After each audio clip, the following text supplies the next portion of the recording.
ప్రతి ఇంటిని కూడా ప్రతి ఇంటికి స్టిక్కర్ అంటించి ప్రతి 150 ఇండ్లను ఇట్లా మార్కింగ్ చేసి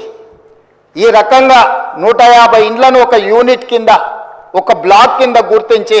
ప్రతి యూనిట్ని ఈరోజు నేను ఇంతకుముందు చెప్పినట్టు 94,000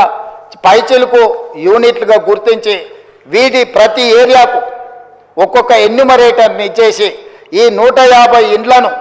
రోజుకు 8 నుంచి 10 కంటే ఎక్కువ చేయకూడదు. ఎందుకంటే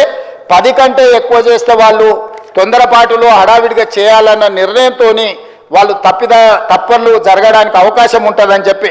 వివిధ డిపార్ట్మెంట్లకు సంబంధించిన వాళ్ళు teachers, agriculture extension officers, anganwadi teachers, IKP ఏపీఎంలు, bill collectors and assistant bill collectors, ward officers, Indira Kranti పథకం బుక్ కీపర్స్,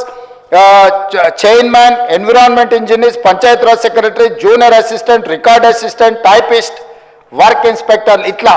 ప్రభుత్వంలో ఉన్న వివిధ శాఖలకు సంబంధించిన అధికారులను ఈరోజు మనం వాళ్ళందరినీ పెట్టి ప్రతి ఇంటికి ఇలాంటి స్టిక్కర్ను అంటించిన అధ్యక్ష. మొదటి 3 రోజులు ఈ రాష్ట్రంలో ఉన్న అన్ని గృహాల యొక్క వివరాలను సేకరించి ఆ వివరాలన్నిటిని కూడా ప్రతి ఒక్కరి ఇంటికి ఇట్లా స్టిక్కర్